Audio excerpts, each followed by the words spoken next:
2 Chronicles, chapter 20. After this, the children of Moab, the children of Ammon, and with them some of the Ammonites, came against Jehoshaphat to battle. Then some came who told Jehoshaphat, saying, "A great multitude is coming against you from beyond the sea from Syria. Behold, they are in Hazazon Tamar, that is, En Gedi." Jehoshaphat was alarmed, and set himself to seek to Yahweh. He proclaimed a fast throughout all Judah. Judah gathered themselves together to seek help from Yahweh. They came out of all the cities of Judah to seek Yahweh. Jehoshaphat stood in the assembly of Judah and Jerusalem, in Yahweh's house, before the new court, and he said, "Yahweh, the God of our fathers, aren't you God in heaven? Aren't you ruler over all the kingdoms of the nations? Power and might are in your hand, so that no one is able to withstand you. Didn't you, our God, drive out the inhabitants of this land before your people Israel, and give it to the offspring of Abraham your friend forever? They lived in it, and have built you a sanctuary in it for your name, saying, 'If evil comes on us, the sword, judgment, pestilence, or famine, we will stand before this house, and before you, for your name is in this house, and cry to you in our affliction, and you will hear and save.' Now, behold, the children of Ammon and Moab and Mount Seir, whom you would not let Israel invade when they came out of the land of Egypt, but they turned away from them and didn't destroy them.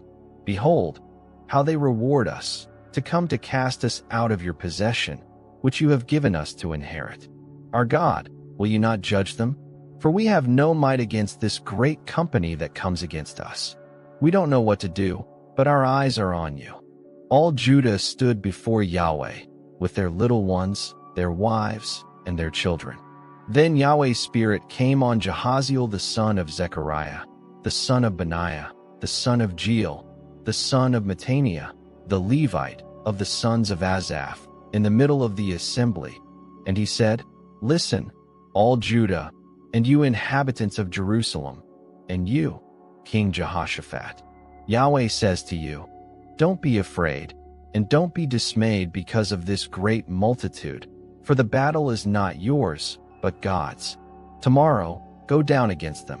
Behold, they are coming up by the ascent of Ziz. You will find them at the end of the valley, before the wilderness of Jeruel. You will not need to fight this battle. Set yourselves, stand still, and see the salvation of Yahweh with you, O Judah and Jerusalem. Don't be afraid, nor be dismayed. Go out against them tomorrow, for Yahweh is with you." Jehoshaphat bowed his head with his face to the ground, and all Judah and the inhabitants of Jerusalem fell down before Yahweh, worshiping Yahweh.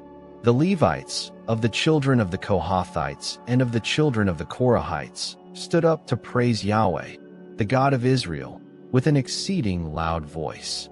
They rose early in the morning and went out into the wilderness of Tekoa. As they went out, Jehoshaphat stood and said, "Listen to me, Judah, and you inhabitants of Jerusalem. Believe in Yahweh your God, so you will be established. Believe his prophets, so you will prosper." When he had taken counsel with the people, he appointed those who were to sing to Yahweh and give praise in holy array, as they go out before the army, and say, "Give thanks to Yahweh, for his loving kindness endures forever." When they began to sing and to praise, Yahweh set ambushers against the children of Ammon, Moab, and Mount Seir, who had come against Judah, and they were struck. For the children of Ammon and Moab stood up against the inhabitants of Mount Seir to utterly kill and destroy them. And when they had finished the inhabitants of Seir, everyone helped to destroy another. When Judah came to the place overlooking the wilderness, they looked at the multitude, and behold, they were dead bodies fallen to the earth, and there were none who escaped. When Jehoshaphat and his people came to take their plunder, they found among them in abundance both riches and dead bodies, and precious jewels, which they stripped off for themselves, more than they could carry away. They took plunder for 3 days, it was so much. On the 4th day, they assembled themselves in Barakah Valley, for there they blessed Yahweh. Therefore the name of that place was called Barakah Valley to this day.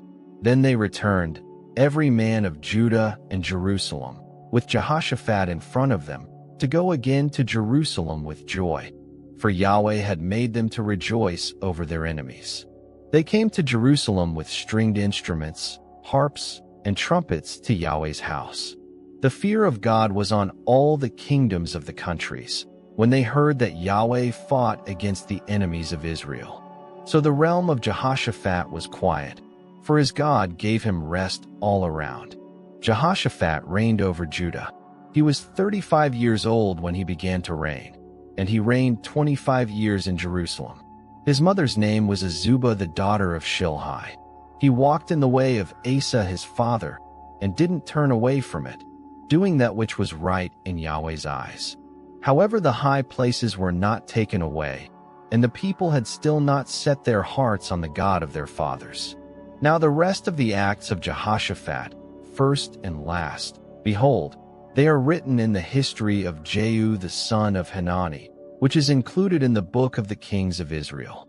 After this, Jehoshaphat king of Judah joined himself with Ahaziah king of Israel. The same did very wickedly. He joined himself with him to make ships to go to Tarshish. They made the ships in Ezion-Geber.